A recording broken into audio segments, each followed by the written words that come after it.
காவல் நிலைய சாவுகள் தொடர்ந்து நடந்து வந்தாலும் கூட,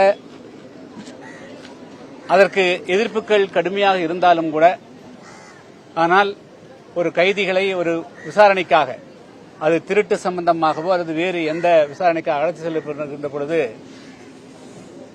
அங்கு உச்சநீதிமன்றம் ஏற்கனவே ஒருவரை கைது செய்கின்ற பொழுது என்ன வழிமுறைகளை கையாள வேண்டும் என்பதையெல்லாம் கடைப்பிடிக்காதனுடைய விளைவாக இப்பொழுது சாதாரணமாக ஒரு 7 சவரன் நகை காணாமல் போயிற்று என்ற ஒரு புகாருக்காக ஒரு உயிரிழப்பு ஏற்பட்டிருக்கிறது.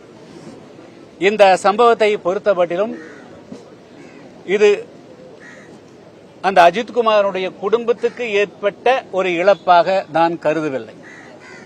இது தமிழக மக்களுக்கு ஏற்பட்ட ஒரு மிகப்பெரிய இழப்பாக, தமிழக 8 கோடி தமிழ் மக்களுடைய ஏற்பட்ட ஒரு பாதிப்பாகத்தான் நாங்கள் கருதுகிறோம்.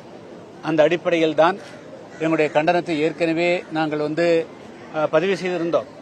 அதேபோல இன்றும் அவருடைய குடும்பத்தாரை, அவருடைய தாயாரையும் சகோதரியும் சந்தித்து எங்களுடைய கவலையை அவர்களுக்கு நாங்கள் பதிவு செய்திருக்கிறோம்.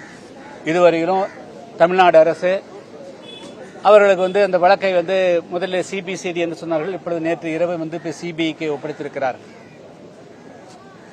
இதில் மிக முக்கியமாக கவனிக்க வேண்டியது என்னவென்று சொன்னால், இந்த வழக்கு சிபிஐ இடத்திலே ஒப்படைத்தாலும் கூட எந்த அளவிற்கு இந்த வழக்கு குற்றவாளிகளுக்கு தண்டனை வாங்கி கொடுப்பதிலே இந்த அரசு கவனமாக இருக்கும் என்பதுதான் எங்களுடைய கவலையாக இருக்கிறது. என்று சொன்னால் 1995ஆம் ஆண்டு ஆகஸ்ட் மாதம் 31ஆம் தேதி தூத்துக்குடி மாவட்டம் கொடியங்குளத்தில் மிகப்பெரிய ஒரு சம்பவம் நடந்தது. அன்றைய மாவட்ட கலெக்டராக இருந்த பன்னீர்செல்வம், சுனில்குமார் என்ற எஸ்பி ஆகியோர் மீது வழக்குகள் கொடுத்தோம். சிபிஐ எல்லாம் விசாரணை.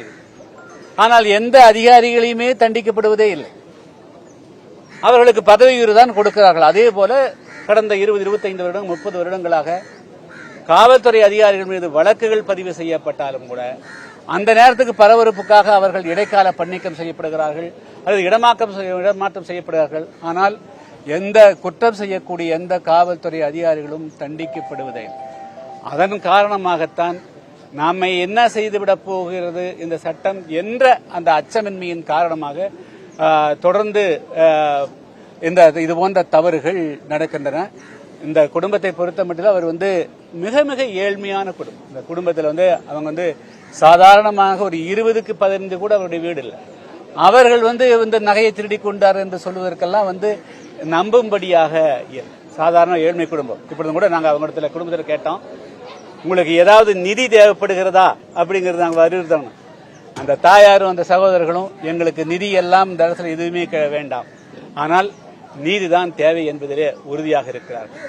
எனவே தமிழ்நாடு அரசு இந்த பரபரப்புக்காக நீங்க சிபிஐ இடத்துல வழக்கு ஒப்படைத்தாலும் சரி, ஆனால் இந்த வழக்கை முறையாக இதில் எந்த விதமான திருத்தங்களும் இல்லாமல் இந்த குற்றவாளிகள் தண்டிக்கப்பட்டால்தான் எதிர்காலத்தில் தமிழ்நாட்டில் இதுபோன்ற காவல்துறை காவல் நிலைய சாவுகள், அத்துமீறல்கள் நடைபெறாமல் இருக்கும்.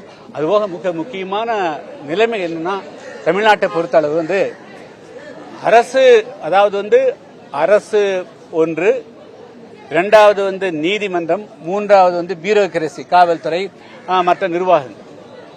இங்க அரசு, அதாவது கட்சிக்காரர்களே இங்க காவல் நிலையத்தை கட்டுப்படுத்தக்கூடிய அளவுக்கு போயிடறாங்க. மேலும் தமிழ்நாட்டில் கூடிய பல திருப்புவனம் காவல் நிலையம், அதேபோல் சங்கரங்கோவில் பல காவல் நிலையங்கள், தமிழ்நாட்டில் மானாமதுரை காவல் நிலையம் என்று பல காவல் நிலையங்கள் ஒரு குறிப்பிட்ட சமுதாயத்தை சார்ந்தவர்கள் மட்டுமே காவல் நிலையத்தை ஆக்கிரமித்துக் கொள்கிறார்கள். இது ஒரு ஜனநாயக நாடு.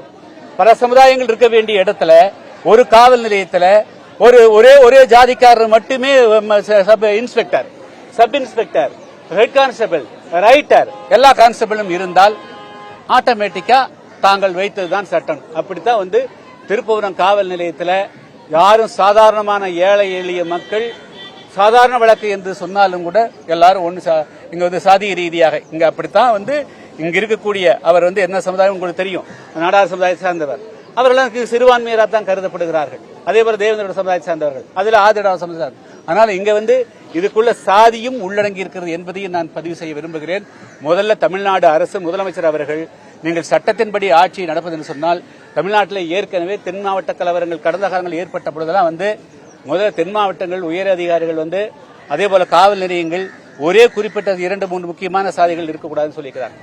அதே போல இப்பொழுது நான் வைக்கக்கூடிய வேண்டுகள் எல்லா காவல் நிலையத்திலையும் எல்லா சமுதாயத்தை சார்ந்தவர்களும் சமமா வந்து பங்கேற்று. நீ ஒரு சாதி திருப்புவனத்துக்கு வந்து ஒரு சாதிகிட்டே கொடுத்தா என்ன ஆகும்? அப்ப எல்லாம் கூட்டு சேர்ந்து தப்பு நடத்துறாங்க. அப்படித்தான் வந்து திருப்புவனத்தில் ஏற்கனவே 7 வருடங்களுக்கு முன்பு இதே சமுதாயத்தை சார்ந்த நாடா சமுதாயத்தை சார்ந்த ஒரு இளைஞர் இங்கே வந்து கொல்லப்பட்டிருக்கிறார். ஒரு எஸ்ஐயும் கூட கொண்டதா சொல்றாங்க. அப்போ குறிப்பிட்ட ஒரு பகுதியில வந்து தொடர்ந்து வன்முறைகள் நடப்பதற்கெல்லாம் காரணம் வந்து இங்க அரசியல் தலையீடு. அந்த இளைஞர் கூட கொல்லப்பட்ட பிறகு இங்க இருக்கக்கூடிய ஒரு கட்சியினுடைய பிரமுகர் அவருடைய வண்டியில ஏற்றிட்டு போய் ஜிகிச்சு போறதுக்கும் அதை வந்து இந்த காவல்துறையினுடைய அவர்களால் அடித்து கொல்லப்பட்டதை மறைப்பதற்காகவும் அவர்கள் பேரம் பேசிக்கிறாங்க. அவர்கள் மீது வழக்கு பதிவு செய்யணும். இந்த சிபிஐ வந்து அவர்கள் மீதும் வழக்கு பதிவு செய்யணும். காவல்துறை அவர்கள் முதல்ல வந்து திமுக வந்து அந்த குறிப்பிட்ட நபரை வந்து திமுக கட்சியில் நீக்கணும். எதுக்காக வந்து அதாவது வந்து இது வந்து முழுக்க சட்ட ஒழுங்கு சம்பந்தப்பட்ட விஷயம். காவல்துறையினர் ஒருவரை வந்து கைது செய்து கூட்டு போகிறார்கள், அவர்களை அத்துமீறுகிறார்கள். அப்படி ஏதாவது தப்பு நடந்தா அவங்க தானே பொறுப்பெடுத்துக்கணும். ஏன் இந்த பகுதியினுடைய திமுக சேர்ந்தவர் தான் அவருடைய சொந்த காரில் வந்து அந்த பாடி ஏற்றிட்டு வந்து ஜெயிச்சு போற நினைக்கிறாங்க. அவர் ஏன் இன்னைக்கு கைது செய்ய மாட்டாங்க? முதல்ல அந்த குறிப்பிட்ட நபரையும் கைது செஞ்சாதான் இதுக்கெல்லாம் ஒரு தீர்வு வரும். முதல்ல கட்சிக்காரர்கள் காவல் நிலையங்களை கட்டுப்படுத்துவது அடியோடு குறையும்.